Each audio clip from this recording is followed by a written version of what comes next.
নমস্কার বন্ধুরা, চলো আজ আমরা সহজে একটা বিউটিফুল সিনারি আঁকা শিখব। তো সর্বপ্রথম তোমরা সিনারি আঁকতে গেলে আমি যেমন দেখাচ্ছি সেইভাবে চেষ্টা করো, সহজ হবে। এখানে আমরা আগে একটা ঘর এঁকে নেব। তোমরা যে যেমন ঘর আঁকতে পারবে তেমন করে ঘর আঁকবে, নয়তো আমার দেখানো মতো তোমরা এইভাবেও আঁকতে পারো। তো দেখো আমি এখানে একটা সহজভাবে ঘর এঁকে দিচ্ছি। এইভাবে ঘরের ঠিক দু ধারে থেকে লাইন আমরা উপর দিক থেকে নিচে নামিয়ে দিলাম। খেয়াল রাখবে দু ধারে যেন একটু করে এরকম চালটা বেশি থাকে। এই লাইনটাকে এবার আমরা এখান থেকে সুন্দর করে জুড়ে দিলাম। এখানে ঘরের দরজা এঁকে নিতে হবে, ঠিক এইভাবে একদম দরজা। তোমরা চাইলে জানালা আঁকতে পারো, আমি জানালা আঁকলাম না। ঘরের দুদিক থেকে এরকমভাবে বাঁকা শেপ দিয়ে নিচের দিকে নামিয়ে এটাকে সুন্দর করে জুড়ে দিতে হবে। দেখো ঘরটাকে আমরা এইভাবে এঁকে নিলাম। এবারে আমরা এই পিছন দিক থেকে একটুখানি দেখব। যদি তোমাদের অসুবিধা হয় এটাকে এর উপর থেকে নিয়ে আসবে, ঠিক যেখান থেকে বের হবে এইভাবে নিয়ে এসো। এইটা নিয়ে আসার পরে কিছুটা এইভাবে চলে এসো, এইরকম এখান থেকে আরেকবার এরকমভাবে বাঁকা শেপ দিয়ে এইভাবে জুড়ে দাও, ঠিক যেমন আমি দেখাচ্ছি। এটাতে ডবল করো, ঠিক ডবল লাইন দিয়ে আমি যেমন দেখাচ্ছি এইভাবে জুড়ে দাও। এখান থেকে ডবল করে দূরের দিকে সরু হয়ে এইভাবে মিশিয়ে দাও। এবারে আমরা এখান থেকে একটা লাইন টানবো। তার আগে আমরা স্কেল দিয়ে লাইনটাকে টেনে নিতে পারি। তোমরা যদি পারো হাতে টানতে তাহলে হাত দিয়ে টানবে, নইলে স্কেল দিয়ে টানবে। তো দেখো আমি জাস্ট তোমাদের দেখাবো, এই যে চালের যে লাইনটা ছিল এখান থেকে তোমরা একটা লাইনকে বরাবরই এই পারে পুরোটা এইভাবে টেনে দেওয়ার চেষ্টা করবে, একদম এই পর্যন্ত। তো দেখো একটা লাইন আমি টেনে নিয়েছি। এবারে আমরা সর্বপ্রথম এই লাইন থেকে একটু নিচে এসো, এখান থেকে ঠিক এইভাবে শেপ দিয়ে অনেকটা ডাবলুর মতো দেখতে এইরকম এটা নিচের দিকে বাঁকিয়ে দাও একদম। এখান থেকে একটা ডবল লাইন এইভাবে এখানে এঁকে দাও।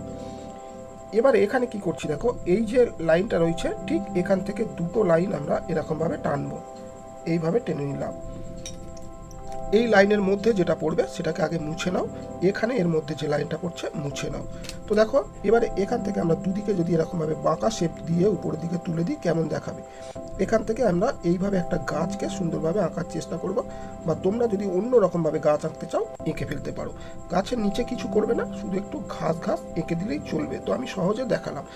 এবার ঠিক গাছের মাঝখান থেকে একটা এরকম একটা ওভাল শেপ টাইপের দাও, এবার একটা ওভাল শেপ তো এইভাবে দিয়ে দাও।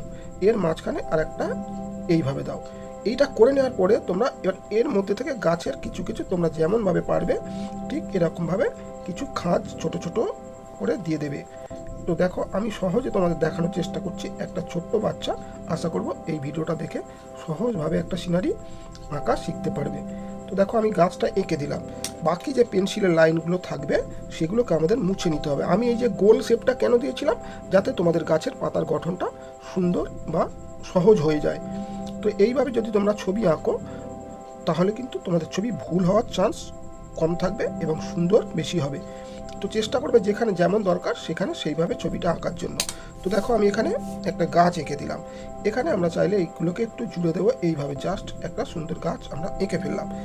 এর নিচেতে তোমরা কি করবে, একটু একটু ঘাস আমি পেন্সিলে এঁকে দিচ্ছি, তবে পেন্সিল ড্রয়িং করলে তোমরা করবে না, কালার দিয়ে ঘাসগুলো করলে চলবে। তো যেহেতু আমি একটু ঘাস দিয়ে বোঝালাম, যেটা একটা ঘাসের জমি, আশা করবো তোমরা বুঝতে পারছো। এটা একটা মাঠ, মাঠের মধ্যে একটা গাছ হয়ে রয়েছে।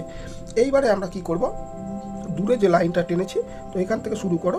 আমরা এখানে এই যে গাছপালাটা ছোট বড় এইভাবে তোমরা যে যেমন করে পারবে তোমাদের মতো করে গাছপালাটা এঁকে দেবে। এখানে মিশে যাচ্ছে মিশিয়ে দাও, এবার একটু দেখা যাবে এখানে দেখিয়ে দাও।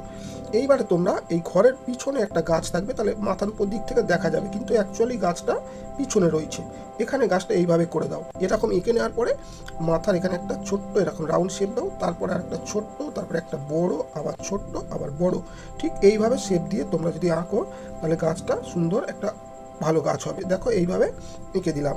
এটাও আমাদের ঘাসের জমি। তোমরা যদি এখান থেকে রাস্তা দেখাতে চাও তাহলে এখানে একটা সিঁড়ি বা পোর্ট যেটা বলে থাকি এইরকমভাবে এঁকে দেবে। এখান থেকে রাস্তা এঁকে দাও, ঠিক বাইরের দিকে যাচ্ছে এইভাবে।